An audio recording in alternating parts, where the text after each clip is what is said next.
देखा कन्या हाँ ऐसे ही बनावा जाला जनलू नया नहर कने ऐसे ही बनावे लिसन बनावते बनावते आ जाई कहतड़ू डेरा तड़ू की हरासा पंछू छुर होई हैसन हो जाए ना ये सब खातिर ना घबराई जाला के बा घर में एगो ताहर भसुर बावन आ दूगो भसुर ताहर बाहरे बावन जा एगो लगुआ देवर बावन हाँ एगो ननद बाड़ी सास बाई गोतनी बनी जावरी के बा पराया लोग बाटे दीदी जानता नहीं गाँव पर बनैले नहीं कि ना यही से बहुते डराता नहीं कैसन बन जी कैसन ना होला कन्या होला सबके हुडेराला पर देखा पहले पहले हम आई रही तो दादी जी जिंदा रही इतना उथू करत रही इतना चलावे के सुनी है मगर हमरा ना चलावे के आज रसोई तहरे हनु तो दादी जी हमरा के बैठ के बतावत रही कि हैसे बनावा जाला देखा कन्या हैसे खियावा जाला दूध को पीस दिया देखा जब सब कोई खाए बैठी बना दिया कही है आ जब सब कोई खाए बैठी तो उठू करी है दूध को पीस गिन गिन के दे दिया ठीक नु और ये में बड़ छोट देख के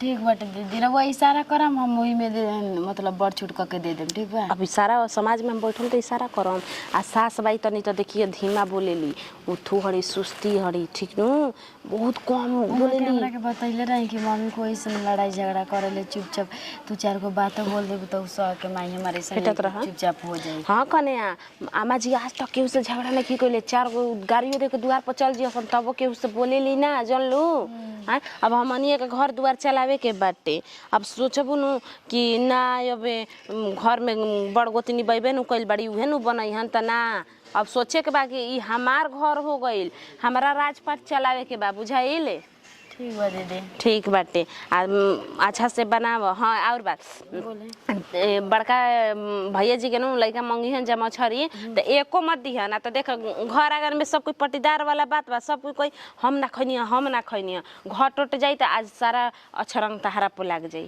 ठीक नु जाने काहे तो वो छोटका बाबू ये बावन जन गोरे गोरे बावन तन के मोटे को बावन वो हमरा से मांग के ले गइल ना कि मामी दी ना एगो तो हम दे देनी हमारा रोवत रहन तो अच्छा तो पूछ ले तनी काहे के मछरी लगेल बन देखिए देबो मत करिया आदमी मंगिहन जाए अब बेटा मंगिहन तावरी मत दिया जान तड़ू काहे कि आज तहारे अब रसोई हटे हाथ लाग गई रसोई में तो सोचियन जा कि भसुर सोचियन जा ससुर सोचियन जा चाचो जी सोचम कि आज बनावत अच्छा ना तिया तनी एक पैके मार लेबे की जैसे दीदी सबके कमावे है लोग की तो का कोई पिए होई ना अच्छा जान चिंता रहो मत करी हम बना देता नहीं अच्छा ठीक बाटे ठीक है खाए हुए के मत बड़ाई है कैसे कि आदमी सब कोई खा पी ली तब तू खैबू कितना बुद्धि विचार निमन बाटे बाप रे बाप लागत कि एक कन्या खई मत एक कन्या हई मत करिया हमार पेट बा कौन पेट बा हमारे बिना हम पेट के तब बानी लगता कि बिना आदमी यही तरह रही हन बाप रे बाप निमन निमन एकरा में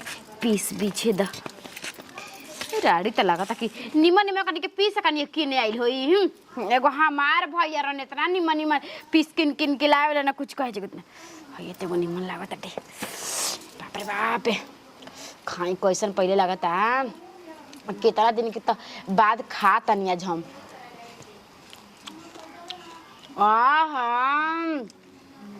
ये नु कहाला देख चटक कितना निमन लागत आटे खैला में कुछ और स्वाद बाटे लागत है आदमी स्वर्ग पे जाता वन खाता वन तो आराम से भर निकाल देखो तो नहीं ना देख ली तो बड़का बहुत बवाल हो जाए कैसा कनेवा खात रहे हई करत रहे हई करत रहे खैया ना उपास रहे नहीं जाने के चक्कर में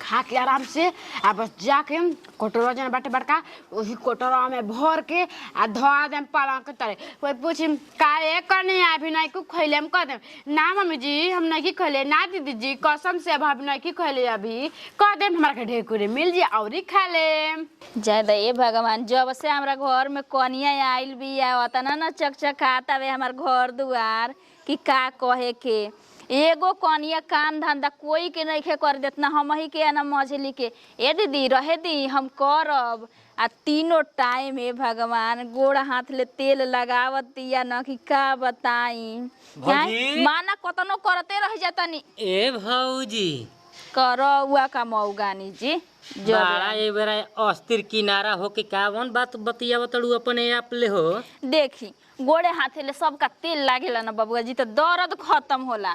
लेकिन हमार दर्द और बढ़ जाता काहे कि गोड़े हाथे ले तेलवे ना लगाई ना। अरे गर्मी बा सटी मत। करेंट मारता नहीं क्या कि दूर हटा तड़ू। अभी भैया रहतन तो कोरा में लेके कहतू कि बैठी।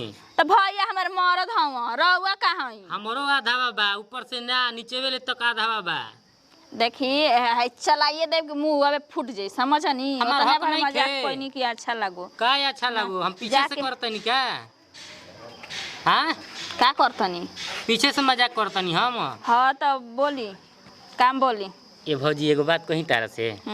देखो तू बाते बात पे तन किसे खिसिया जालू ना, तो यही से तारा जाननी ना कि हमरा से मजाक पसंद ना है। खुद मजाक देखो करबू तो दिल तहार बहली, तबे नु तहरा के ले जाके दूर के शेयर कराई। देखी मछरी बनावती है कनीवा, ठीक बटे। अब मान ले कि हितनाथ के रोकाइल कि बहु भोज हो जाए, सब कोई खिया पिया देवे के, तो सब रूस फूस के ना हमरा घर हई बिला था हऊ बिला तो सब चल गइल। आ रह गइल गोटिया पटीदार के बात, तो भैया हमन के कोई खियले नहीं के हमन के खियावे के ना। एकदम बढ़िया बात कहलहु भौजी, एकदम बढ़िया बात। आ कहलही भौजी बाड़ा ये घरी चिकन आइल जाता रू हो, कौन चक्का के चौकी के आटा खाता रू? जना चकिया के रउआ खानी वही चकिया के हमू ना खाई। देखो तो बॉडी बुझाता कि अपना मरद के कमाई खाता नहीं। हमार मरद आज ले निहरबे ना कोई ना कि मोटाइलू कि दुबाराइलू, और रउआ हम बॉडी देखता नी ना। नैहर से आई रहू तो टिटिहरी रहू ना। आ ये घरी ससुरा में मोटा गइल बाड़ू हेता ना कि बॉडी एकदम। सब कहेला ना कि खइबू में हरी के हाथ, खइबा में हरी के हाथे त मोटा जेबो हो। तू मर्दे के हाथे खोल तो मोटा के गइल। खा के मोटा तनी।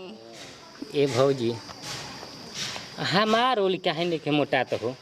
और कदना मोटवाई जी काहे? हां तन उपाय बता दो ना भैया, कौन चीज है वाली या के तारा के देलन हमू ले जाके जाके भैया ले पूछब कि भैया कौन विटामिन खियावे ला भौजी के कि मोटा तड़े उहे बताई हन। बोड़ बोड़ भाई बहन तो उनकर से हम पूछे जाई म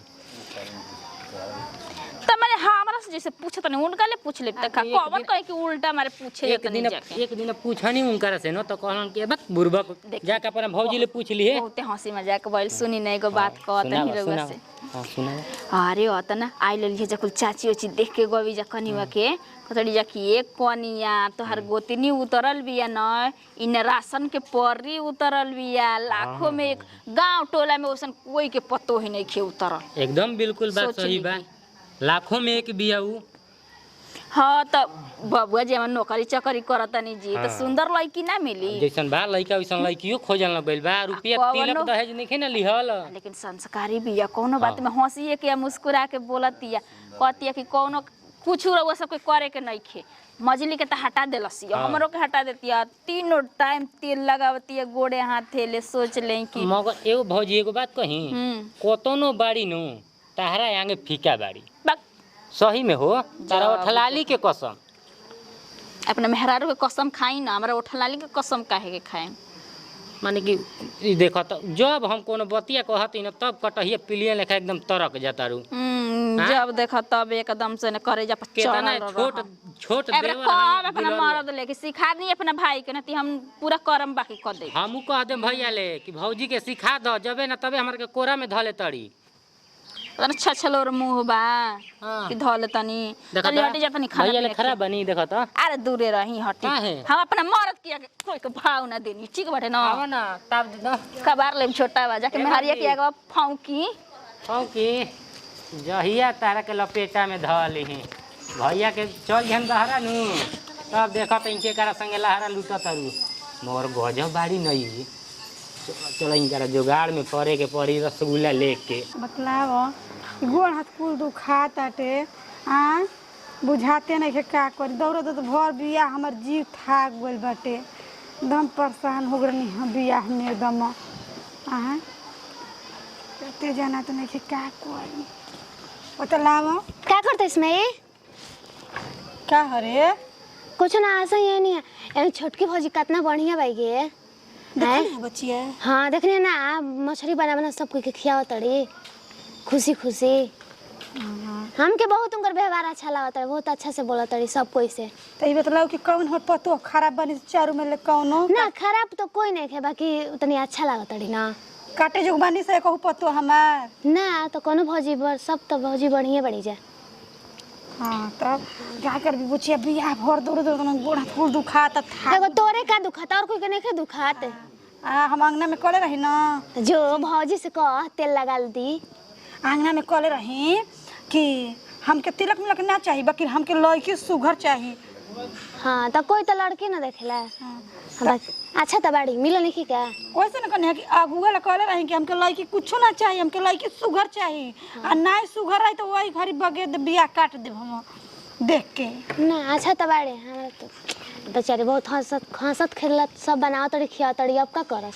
ये क्या कर भी चारू पतोहिया में ना बड़की बहुत सुघर हिय। अच्छा ना एगो बगला में आइल लिखे उ नेहा के भौजी, मतलब वो ऐसन घर में कल दिन रात बेसहले रहेले। आ एगो हमनी के बाड़ी तो खुशी खुशी रहेली ना, चारू मिल के रहने सपना में। अम्मा जी कहाँ बानी जी? का हो कनिया?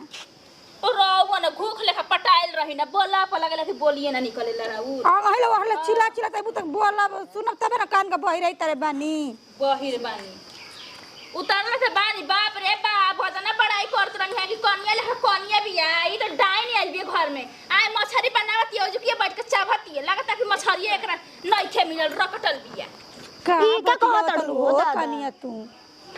का बतिया बतानी, सच्चाई बोलतानी औरी का बतिया बतानी। आज तक बड़ जेठे घर में होके बाप रे कबो मुंह ना जुठर ले खब चूल्ही भिरी आई, 2 दिन का कन्या आके नाच नचौले बिया, देखावती अपन ढंग सहूर आ कि है हमर बाप माता संस्कार देले हो। तू सारा बात झूठ बोलत तालू। हमार कनिया ऐसे करबे नहीं करी हम सब।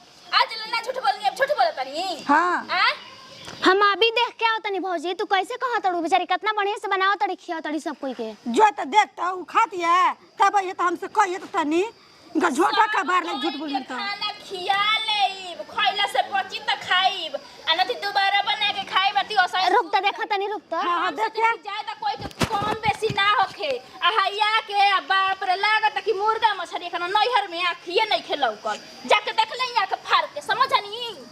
अरे तू तो कलाहिन 1 नंबर के आइल है पहले ही करे। ऐसा ने कलाहिन नहीं रहती तो नैहर में गुजर ना होई तो भाइयों बाप के जाली तो ऐसा ही करे लिया, ऐसा ही आके ए जो कर दल कौआ हकनी बनौले वाली कि पतो ये तो कौआ हकनी आइल बिया, कौआ हकनी आइल बिया, मछली खाते तो मुर्गा खाती है। झूठ कुल बात बोलत तली तू, तोरे ने तो झूठा है नहीं कौन संसार में आदमी कौन बात के तोरा विश्वास भेलू थोड़ा ना हम राखी ना। आ कहां बड़ू हो?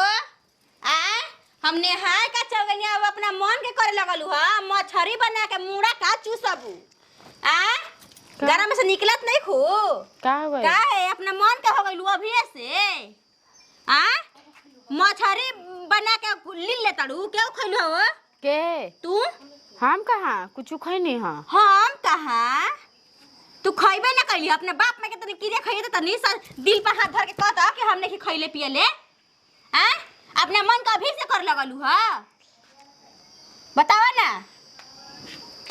जहाँ करे के नहीं ठीक बनू कहते नहीं कि खैले त नहीं कि एक बार में नहीं कि का सुनाते, अब सीना फाड़ के का देखाई का है ए बचिया आजकल के त लोलारो आवतड़ी सन चोटी न आवतड़ी स। आ ये करबू त ठीक बा घर में चल एक ना घर गृहस्थी कर हां ऐसा बांधे के तरह छोड़ी दे तनी जा।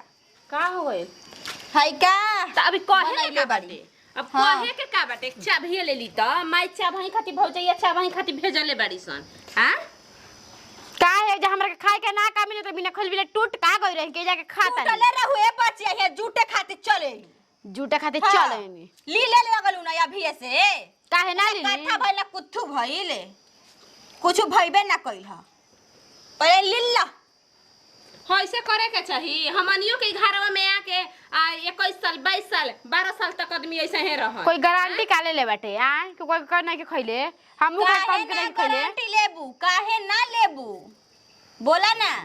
अरे खाली कह द होता ना सोर होता उहे बतिया का मछली नहीं के खइले हम मछली खइले नहीं के लोग कह दे में हमनी के भगवान आंख देले बा ना, हमनी के लौकत रे आखिर में तो हमनी के बेवाई फाटल बा।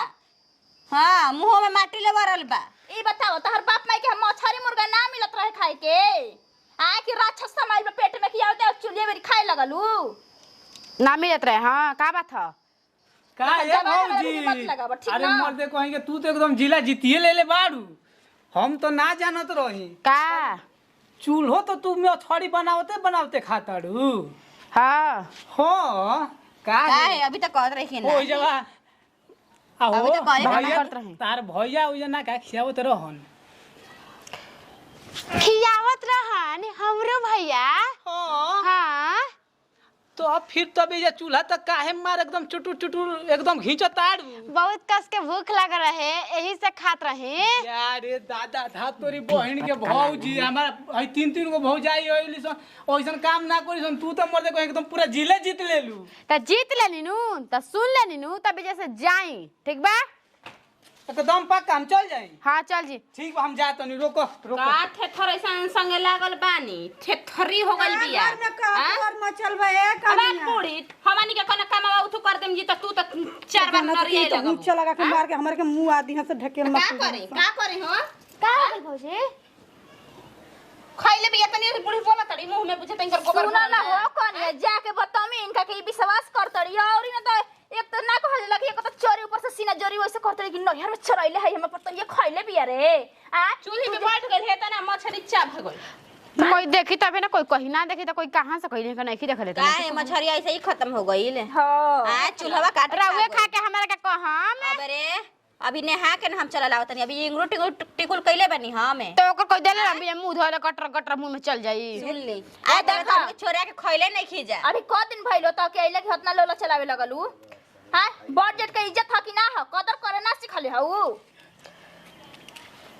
एक आले कदर कर का ऐसे आदमी करेला हो घर का हो बूढ़ी हे जे का हमरा के हुनर ठेले बाड़ू का हाला भइल बा भवहिया के जुटाऊ के भवैया के करे जा पसट जा आवा सट जा सब कोई आवा रहत रहे काहे झगड़ा लड़ाई करे लगलू जा अरे एगो पीसवे न खइले बाड़ी मुड़ावा तो छोड़ले न बाड़ू न हो छोड़ मुड़ा दे देखो न खइले ना तो इमे मिल बेवर के खा ला जा लड़ाई के करे के भसुर के बेटा ई तो और मेहर मौका भसुर ससुर के ऐसे ही बतियो जला तोरा के का हो जाई भवा है तो एगो बहिने लेखा न ना निकल बा है निया निकल जल्दी पहले हिनिया अरे मत मेहर मौ मार तो तनी हियो के एकदम एथिए फैल बनी बाबा भी सटत बूढ़ी बोलता ही नहीं कि कुछ मुड़ा छोड़ आ जाई ना जी मैं का छुआ तनी ई रे आता है नोट के बेटा इस धरते रे के अगर भवैया संत बिया कर से हो गाड़ी देती है ये दादा हई हमर मरद के रखत ये ओही ए भगवान जी चुबा हम ना देबे नी एकरा का चुबा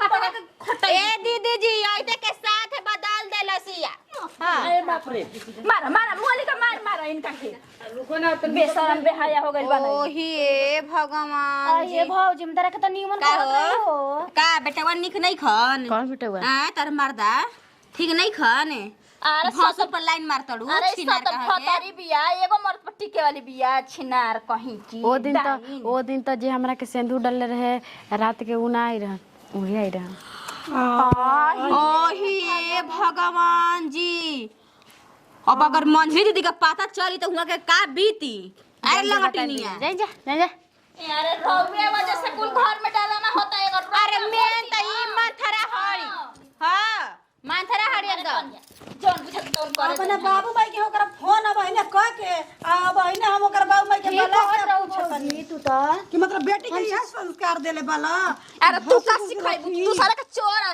आई तू बना देबू आइलो सिखा हां छोट के पत्तो पर उतरात रहलू